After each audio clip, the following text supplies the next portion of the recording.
Премьер-министр Мухаммедкалый Абылгазиев мамлекеттик салык кызматынын жетекчилигинин алдына коюлган милдеттерин аткаруу иштерин күчөтүүгө чакырды. Ал белгилегендей, учурда бюджетти аткарууда чоң кемчилдиктер жана көйгөйлөр бар.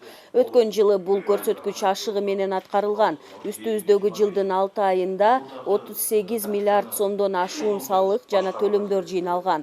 План 96%га аткарылып, 1 миллиард 517 миллион сом түшпөй калган. Өкмөт башчы эске салгандай, алдыда пенсия жана мугалимдердин айлык акысын жогорулатуу пландалууда. Буга байланыштуу бюджетти аткаруу боюнча маанилүү милдет турат. Мыйзамды аткарбагандарды анда чечим чыгарып, ал жерге башка кызматчыларды алып барыш керекпиз.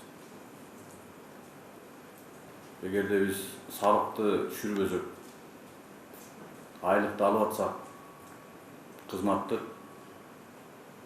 берилген укуктар менен пайдаланып атсак, салык түшпөсө, ошол жакшы иштегендерди көтөрүп, кээ бир райондор бар экен, мен азыр статистиканы карадым. Өсүш жакшы кээ бир райондордочу. Кээ бир райондор бар, эч нерсе былтыркынын көлөмүндө дагы түшпөгөн райондор бар.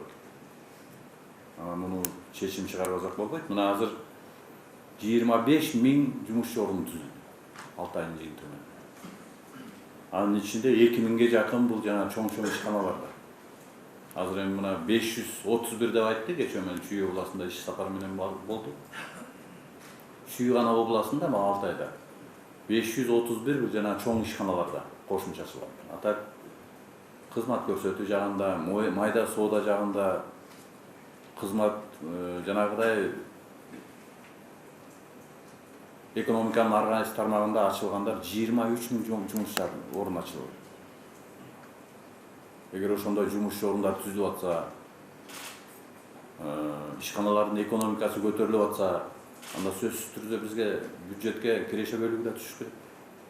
Бул боюнча да абдан чоң мүмкүнчүлүктөр болуп атат. Ошон үчүн мен айтып кетер элем, 6 айдын жыйынтыгы менен жакшы иштегендерди жөлөп, көтөрүп, ошолорду башка бир жоопкерчиликтүү чоңураак участоктарга алып барышыбыз керек. Бул эми дайым болуп келген нерсе, бирок бизде бир тенденция бар.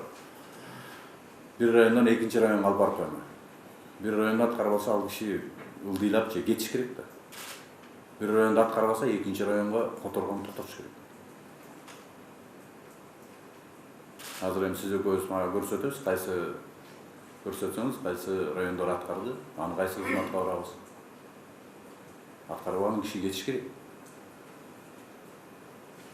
Ошон үчүн жана жакшы иштеп аткандар өзлөрү, көңүлү чөгүп аткандар ушундай да. Иштесең, иштебесең деле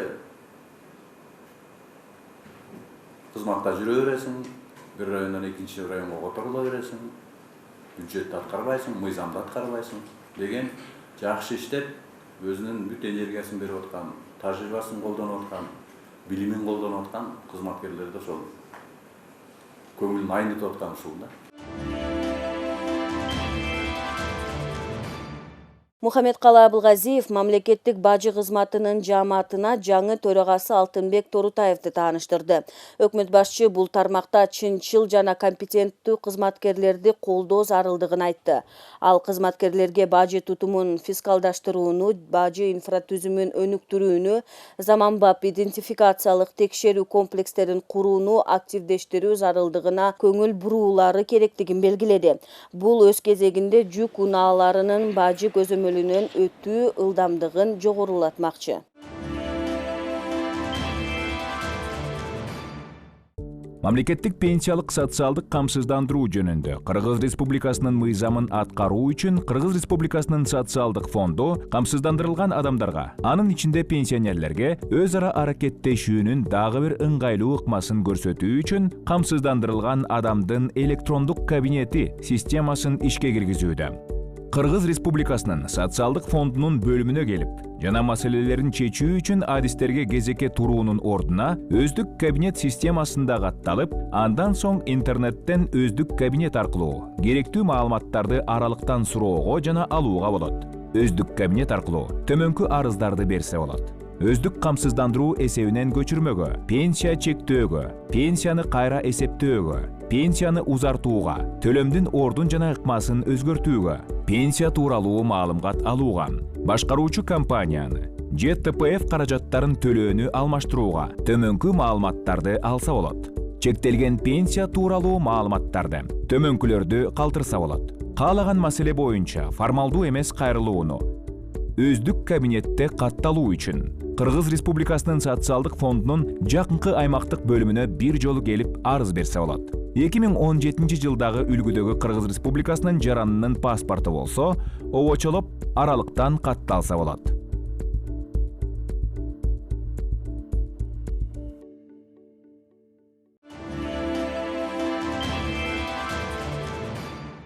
Эгерде инвестор талаптарды жана биздин жарандардын укуктарын буза турган болсо, биз аларга карата чара көрөбүз деп премьер-министр Мухаммедкалы Абылгазиев Солтон Сары кениндеги кырдаал боюнча кеңешмеде айтты. Мыйзам чегинде иш жүргүзүлбөсө, инвесторлор бизден баш тартышат. Бардык талаштар укуктук негизде чечилүүгө тийиш деп белгиледи өкмөт башчы.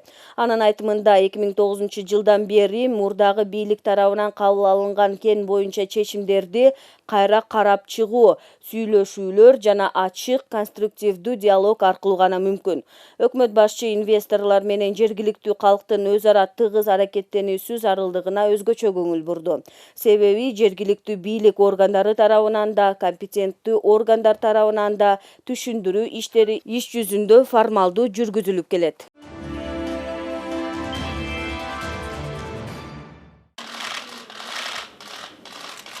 Чолпон Ата шаарынын Рух Ордо маданий борборунда Евразия экономикалык биримдигине мүчө мамлекеттердин өкмөт башчыларынын катышуусунда Евразия өкмөттөр аралык кеңешинин жыйыны өттү.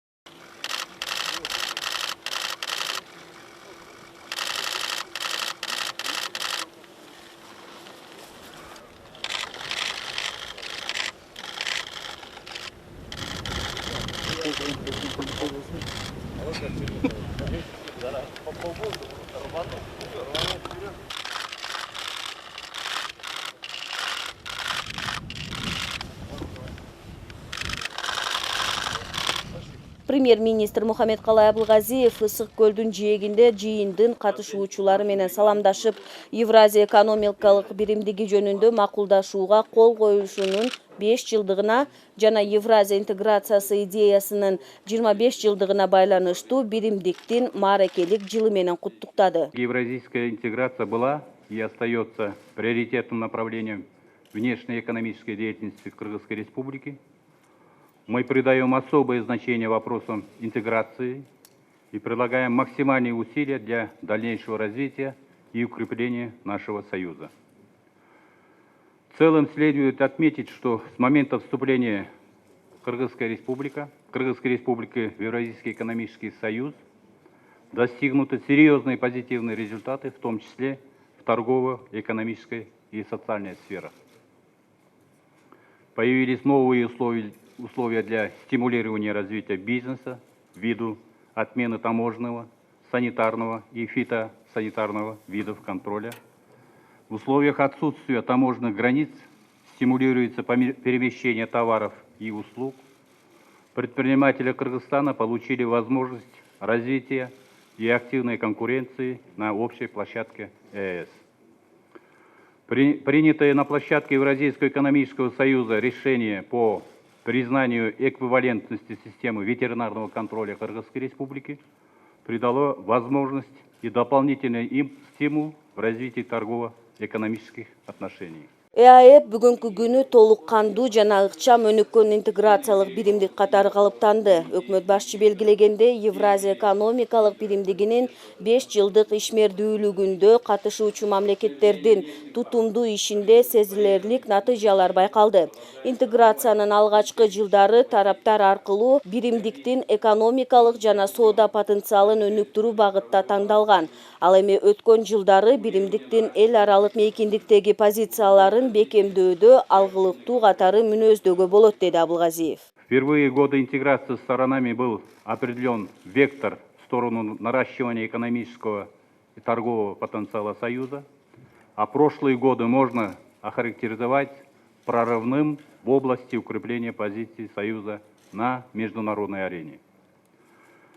Об этом свидетельствует действующая зона свободной торговли с Вьетнамом, подписанные соглашения с Ираном и с Китаем, продолжающиеся активные переговоры с Сингапуром, Индией, Египтом, Сербией и Израилем. Премьер-министр билдиргенде үстүбүздөгү жылдын 5 айында Кыргызстандын ЕАЭП боюнча өнөктөштөрү менен соода жүгүртүүсү 2018 жылдын ушул мезгилине салыштырмалуу 5%га өскөн. Валовый внутренний продукт за первое полугодие 2019 года продемонстрировал положительную динамику и вырос на 6,5%.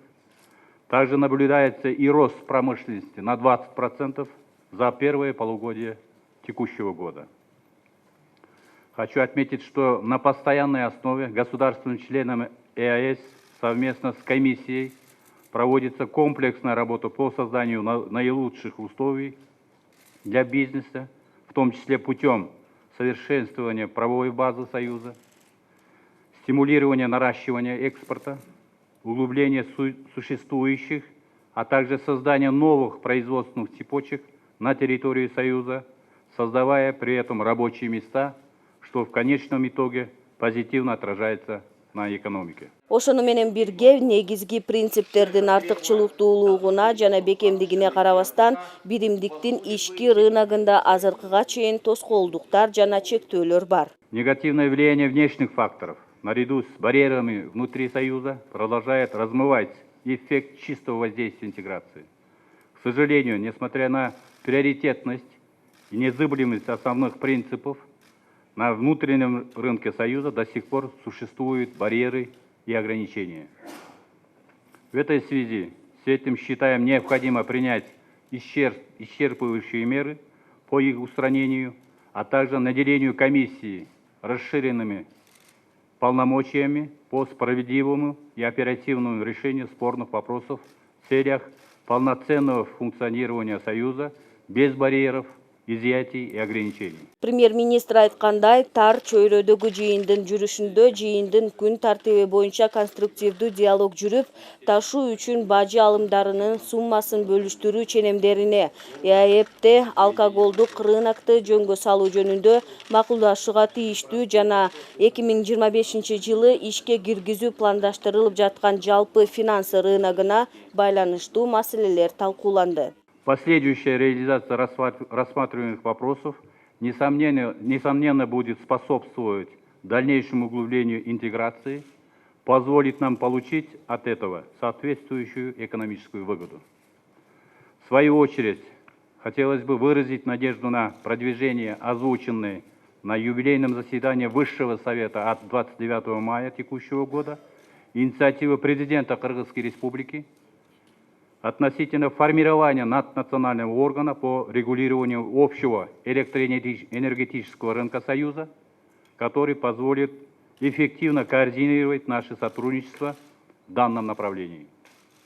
Уважаемые коллеги, в текущем году мы приняли эстафету Евразийской недели у Армении и, пользуясь случаем, хотел бы пригласить участников заседания на 4-й международный форум «Евразийская неделя 2019, который пройдет с 25 по 27 сентября в городе Бишкек. Пользуясь случаем, хочу пригласить всех участников МПС 9-10 сегодня-завтра в культурный центр Рухордо, где мы находимся, стать частью большого музыкального события, которое пройдет в этот раз не только под открытым небом, но и под морским бризом международного фестиваля классической джазовой музыки Tengri Music Fest.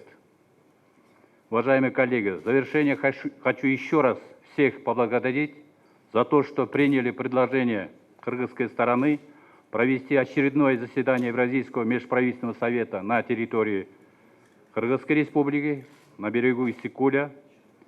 Надеюсь, все участники, помимо проведенной плодотворной работы, получат удовольствие пребывания на озере Иссык-Куль. ЕАЭПке мүчө мамлекеттердин өкмөт башчыларынын Евразия өкмөттөр аралык кеңешинин кезектеги жыйынынын жыйынтыгы боюнча бир катар документтерге кол коюлду. Начинается торжественная церемония гашения памятных почтовых марок, выпущенных совместно в государствах-членах Евразийского экономического союза в честь пятилетия ЕАЭС. Евразия экономикалык биримдигинин Евразия өкмөттөр аралык кеңешинин маарекелик жыйынынын алкагында интеграциялык биримдиктин мүчө мамлекеттеринин өкмөт башчыларынын катышуусунда маркаларды басуу салтанаты өттү. Маркалар ЕАЭП өлкөлөрүнүн почта кызматтары тарабынан Евразия экономикалык биримдиги жөнүндө макулдашууга кол коюлушунун 5 жылдыгына жана Евразия интеграциясы идеясынын 25 жылдыгына карата чыгарылган. Премьер-министр Мухаммедкалый Абылгазиев Россия өкмөтүнүн төрагасы Дмитрий Медведев менен жолугушту. Кыргызстандын өкмөт башчысы россиялык кесиптешин жылуу тосуп алуу эки өлкөнүн ортосундагы стратегиялык өнөктөштүктүн жогорку деңгээлин белгилеп өттү. Өкмөт башчы белгилегендей, мамлекет башчылар тарабынан кабыл алынган биргелешкен билдирүүдө Кыргыз-Россия мамилелерин көп жактуу өнүктүрүүнүн конкреттүү багыттары аныкталган. 8-чи Кыргыз-Россия аймактар аралык конференциясынын алкагында кол коюлган эки тараптуу келишимдердин соода-экономикалык жана инвестициялык чөйрөдөгү жалпы суммасы 6 миллиард АКШ доллардык долбоорлордун көлөмдүү пакети эки жактуу кызматташтыктын иш жүзүндөгү милдеттерин чечүүгө багытталган, деди Мухаммедкалый Абылгазиев. Премьер-министр сөзүндө уланткандай, республика үчүн маанилүү бул визиттен тышкары үстүбүздөгү жылы соода-экономикалык, илимий-техникалык жана гуманитардык кызматташтык боюнча өкмөттөр аралык комиссиянын 21-чи Кыргыз-Россия жыйыны ийгиликтүү өткөрүлдү. Владимир Путиндин Кыргызстанга мамлекеттик сапарынын алкагында биздин мамлекет башчылар 2020 жылды Кыргыз Республикасында Россия Федерациясында Кыргыз Республикасынын жылы катары жарыялоо тууралуу макулдашылган.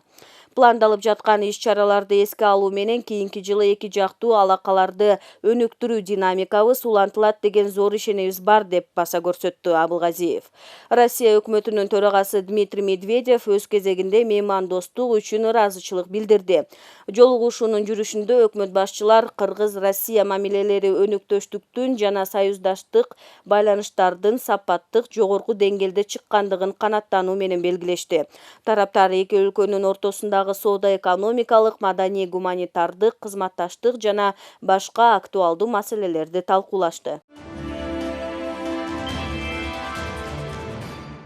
Кыргызстан, Армения, Беларусь жана Россиянын өкмөт башчылары Тенгри Music эл аралык фестивалына барышты. Белгилей кетсек, фестиваль Кыргыз Республикасынын өкмөтүнүн колдоосунда алгач ирет Ысык көлдүн жээгинде өткөрүлүүдө.